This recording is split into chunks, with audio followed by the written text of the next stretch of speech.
बोलिए गंगे मैया की जय। जमुना मैया की जय। यह आप देख रहे हैं, माता की जय।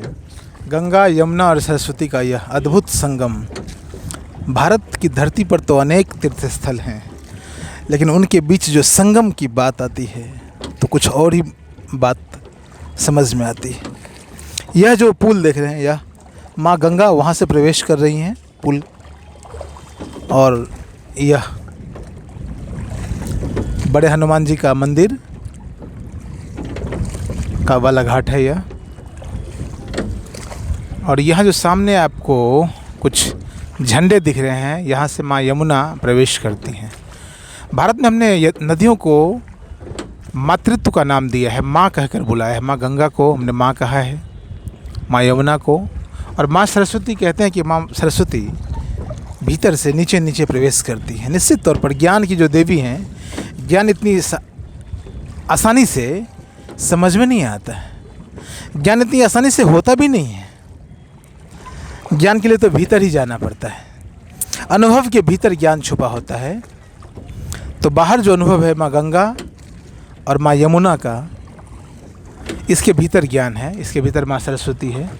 बहुत सुंदर हमारे ऋषियों ने इस बात को परिभाषित किया, उल्लेखित किया है। संगम मेरी दृष्टि में, और जो कुछ भी हो, मनुष्य के लिए संगम बाहर तो प्रतीक है, ऊपर तो प्रतीक है, लेकिन भीतर जो है माँ सरस्वती की तरह ज्ञान का भी प्रतीक है। जब भी आप संगम में आए, आपको महसूस होना चाहिए, आपको लगना चाहिए कि संगम का महत्व क्या है। संगम का संधि विच्छेद करके देखिए तो सही, आप संग साथ हो जाएं। मनुष्य का जीवन यदि परमात्मा के साथ हो जाए तो संगम हो गया। शरीर शरीर से नहीं मिल सकता, स्त्री और पुरुष का भी संगम नहीं हो पाता है। मनुष्य मनुष्य का संगम कैसे हो सकता है? लेकिन मनुष्य परमात्मा के साथ एक हो सकता है, मनुष्य प्रकृति के साथ एकाकार हो सकता है। मनुष्य के भीतर पूरी तरह से प्रकृति तो है, मनुष्य के भीतर पूरी तरह से प्रकृति होती है। मनुष्य अपनी प्रकृति के साथ संगम कर सकता है। तो मुझे लगता है संगम का वास्तविक अर्थ आपको समझ में आएगा। तभी आप प्रकृति को अच्छे से समझ पाएंगे, जब आप प्रकृति के पास जाएंगे, जब प्रकृति में डूबेंगे। अन्यथा कैसे समझेंगे? इतने लोग संगम को आते हैं और फिर भी संगम होने से चूक जाते हैं। तो कहीं ना कहीं मुझे लगता है हमारा देश जिस चीज़ के लिए सदियों से जाना जाता है, वह है भीतर के ज्ञान के लिए, वह है भीतर की डुबकी के लिए। उस भीतर यदि आपने प्रवेश कर लिया तो आपको माँ सरस्वती का दर्शन हो जाएगा।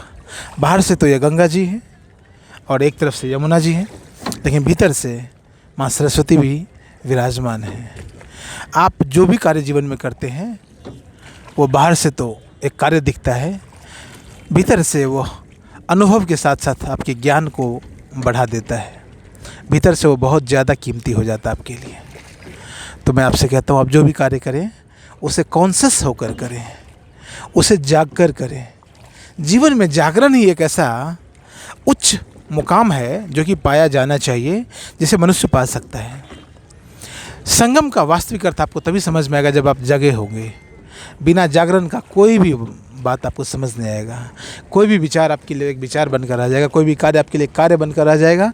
उससे अनुभव कुछ नहीं होगा, अनुभव नहीं होगा तो ज्ञान नहीं होगा, ज्ञान नहीं होगा तो माँ सरस्वती आपको नज़र नहीं आएंगी। इस जल के भीतर माँ आपको सरस्वती कहाँ से आपको नज़र आएगी? देखिए, या तो जल के भीतर आपको लगा कि धरती होगी, जल के भीतर जल ही होंगे, जलीय जीव हो सकते हैं। जिसे दिखा है भीतर सरस्वती, निश्चित तौर पर उसकी दृष्टि बहुत गहरी रही होगी। तो संगम में आकर आप भी अपनी दृष्टि को बढ़ाइए और आप संगम का वास्तविक अर्थ समझिए। आपके जीवन में ज्ञान की प्राप्ति हो, यही मैं भी प्रार्थना करता हूँ, यही मैं भी कामना करता हूँ। बहुत बहुत धन्यवाद, बहुत बहुत धन्यवाद।